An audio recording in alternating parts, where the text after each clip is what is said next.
Big Safe. Fat Man Scoop, Brooklyn Clan. What's up, y'all? This is Fat Man Scoop. And right now, you watching the sensei, the number one, the king, my dude, Big Brando. He taught me, personally, me, Fat Man Scoop. All you gotta do is keep your mouth closed and your ears open. Listen to the man talk. That's knowledge personified right there. And I wouldn't trust nobody else but my dude, Big Brando. And I said it. Fat Man Scoop, Big Brando. Let's go. What's happening, everybody? Boy Big Brando, and did you just open an online store and have you not made any sales yet? Let's talk about why and some things that you could change up. Let me start off the video by saying I don't know everything. I don't claim to know everything, but I do want to share some common mistakes that a lot of people make. And if you fall into this category, hopefully the information in this video will help you out and course correct your t-shirt selling journey. Now, as of recently, there's been a lot of people that have been hitting me up in the comments saying, hey, I opened my online store 2 months ago. I've only made one sell. Hey, I just started my Shopify store and I haven't sold nothing. Yo, just launched my brand and it is hard work because I haven't made any money yet. So what am I doing wrong? How can I fix this? How can I make some money? Now, what you guys have to remember is everybody on YouTube is teaching you how to make the shirts, how to screen print, how to use a heat press. Here's a DTG printer. Look at these transfers I found. Check out this blank t-shirt. Look at what I made on my vinyl cutter. All of these channels, all of the people on YouTube are teaching you how to make the shirt. The information is endless when it comes to YouTube and t-shirt making. Where the information lacks is actually how to sell the t-shirt, because there's a lot of YouTube channels out there that haven't figured that part out for themselves either. So they could teach you how to make the t-shirt, but they can't teach you how to sell the t-shirt. And that's nobody's fault. That's not a knock on somebody else's channel. That's not a knock on somebody else in this business. That's just the reality of things. There's no secret sauce. There's no life hack when it comes to selling t-shirts. And there's a lot of different ways to do it. So the information that I can share with you is how I sell t-shirts. And it's a mixture of a few different things. But I'm hoping the information I share can help you out. Now, first things first is knowing exactly who you want to sell your t-shirts to.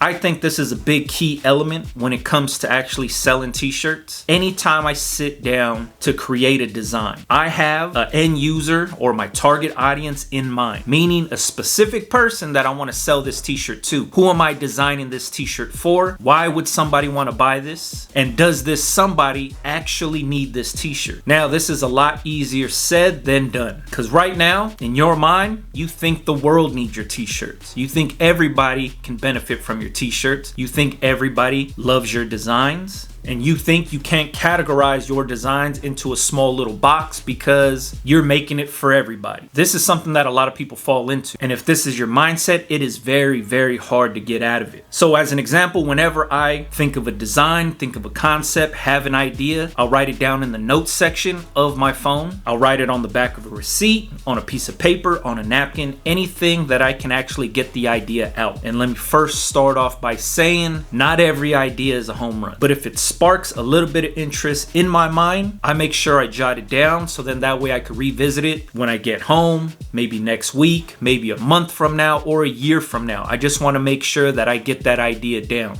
So when I write these ideas down, what I do is the concept of the t-shirt, who I think I could sell this t-shirt to, and visually what I think at the moment the t-shirt should look like. But the very important part of that is who I want to sell this t-shirt to. Who do I think this design would relate to? That's a big part that a lot of people forget about. So I've always found it way easier to create designs for a specific audience. I want to make sure there's a general interest between my t-shirt and the paying customer. If there's no interest there, that customer is not going to spend their money with me. So I'm all about making the sell easier on myself. I use this example a lot, and an easy way to think about it is professional sports teams. And I'm not saying using the actual logos or the names, but it is very easy to use the colorways to spark interest in something. So I'm a Laker fan. If I'm walking through the mall and I see a t-shirt that has purple and yellow on it, automatically my eyes go to that t-shirt because I'm a Laker fan. That t-shirt could say anything but Lakers. It could say Los Angeles, it could say California, but it could be in those same colors that spark the interest in that t-shirt. And that's where my eyes go to because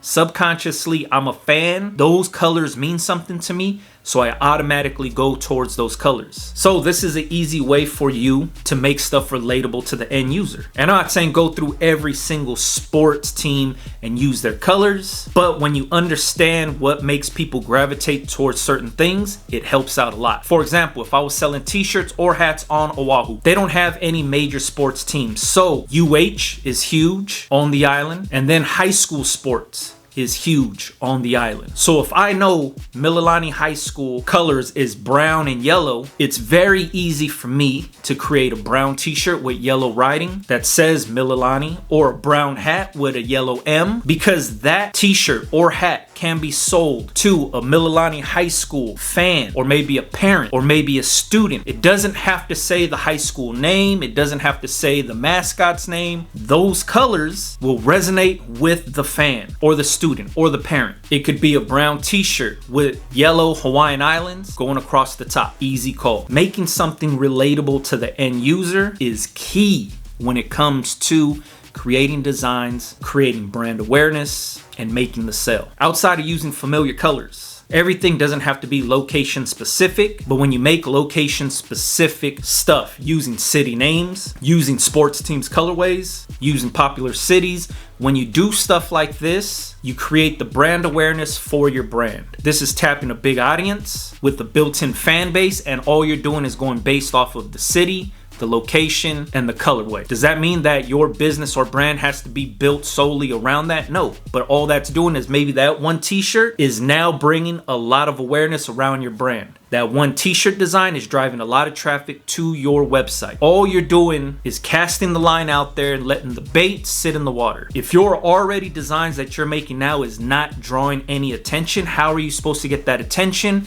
to your website? The easiest way to do that is to make something very relatable to drive the traffic to your website. That's all you're doing. Some people, when they hear this advice, they think, all right, I'm from Idaho. He said I have to make all my t-shirts based around Idaho. I don't want my brand of business to be solely about Idaho, but that's what he's saying to do, so I'm gonna change everything up. No, that's not what I'm saying. What I'm saying is use these colorways and these locations to draw attention to your actual website. How are you going to get people excited about your t-shirts? How are you going to get eyeballs on your t-shirts? How are you even going to let people know you exist? By making the sell easier on yourself and offering something that is relatable to the end user. Now, let's say you didn't even want to go this route. Let's say you're like, man, I don't even want to fall into this trap. I don't even want to do nothing like that. I know my designs are the best and I don't have to fall back on any of these weird tactics that he's talking about. I want my designs to speak for themselves. If you started a Shopify account, if you started an online store and you haven't made any sales yet, that means that your designs are not relating to your end user. That means nobody is excited about your new brand. Nobody is excited about your online store. And the reality check is maybe your designs aren't it. That is a very tough pill to swallow, and a lot of people don't want to believe that. The harsh truth is, if you've already released something and nobody's buying from you, and nobody's coming to your store, and nobody's purchasing anything from you, maybe you're making stuff that your audience doesn't relate to. Maybe you're making stuff that your audience doesn't get. Maybe you're making and selling stuff that nobody's interested in. So instead of blaming the internet or blaming your online store or blaming the customers, take accountability and blame yourself. Maybe the stuff that you're making isn't connecting with the end user.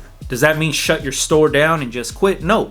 All it means is maybe you have to figure out what audience that you want to actually target, figure out who can actually benefit from your t-shirts. Now you start to target them. Now let's say you do that. Let's say you're like, all right, I was trying to sell to the world. Let me start selling to a very small group of people that I think can benefit from my t-shirts. And let's say you go full force and you start targeting your marketing to that specific group. And let's say that that group doesn't buy from you. You have to be able to check your own ego and be like, all right, maybe I got to switch some of these designs up. Maybe these designs are too plain. Maybe these designs aren't hitting with this audience. Let me switch some things up. That does not mean to quit. That doesn't mean to shut it down. You have to start making the minor adjustments to figure out what's going on. There's too many people out there that start out doing this, don't make any sales, and then say, all right, this ain't for me. If you're willing to give up that easy, maybe it isn't for you. Because some sometimes it could just be a small minor tweak. Maybe they didn't like the font that you were using. Maybe they didn't like what the t-shirt looked like. Maybe they didn't like the t-shirt blank. Maybe they didn't like the colors that you chose. Sometimes it could be very, very small things that you could tweak and change to create a way bigger impact. So sometimes when I design stuff and I put it out and I test it out and it doesn't hit and it doesn't go well, doesn't mean that I trash that design. I stick that design back on my hard drive and then I'll revisit it later on. Sometimes all it needs is just a few minor tweaks to create a little bit more attention around it. The last thing I want to talk about is logo t-shirts. A lot of people start online stores and they just sell their logo on a t-shirt, and maybe they got 18 different colorways in a million different fonts, and still nobody is buying anything. A lot of times it's because your logo and your brand name doesn't mean nothing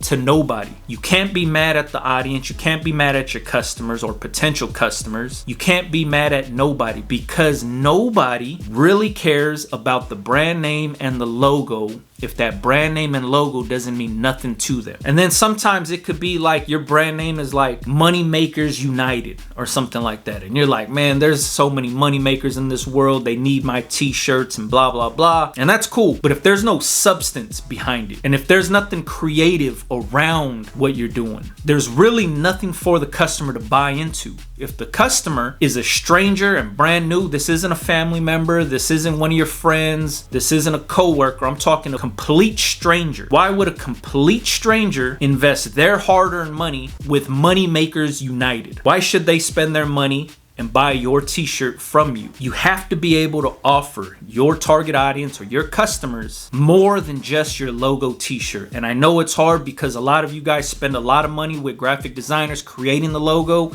and you want to put the logo on everything because you're emulating some of these other established brands. But what you have to remember is these established brands built something behind their logo. So now their logo is recognizable and people want it. But before they got to that point, they had to create the hype and engagement and excitement around their brand to get to that point. A lot of people want to emulate that end result, but they're forgetting about all the hard work and years before of creating the brand awareness to get their logo to be recognizable and to mean something. It's a lot harder to just drop your logo and try to build off of that. And I know that because I've done it too, and I've failed miserably a bunch of times. I've did it all from trying to create a character, like a mascot for the brand, doing different logos, but always failed when it came to selling a logo t-shirt. So what I did was I stopped doing that, and I started to make designs relatable to the end user and figured out how to create excitement around my brand without putting any logos on my t-shirts. Because I knew that a new customer, a complete stranger, isn't coming to my online store based on my logo. They're coming to my store based on the designs that I made that they can relate to. I hope this video right here helps some people out. I know it's a long video, but I know there's a lot of people still in this same boat that have online stores that haven't made any sales. The key to this whole thing is understanding who your target audience is,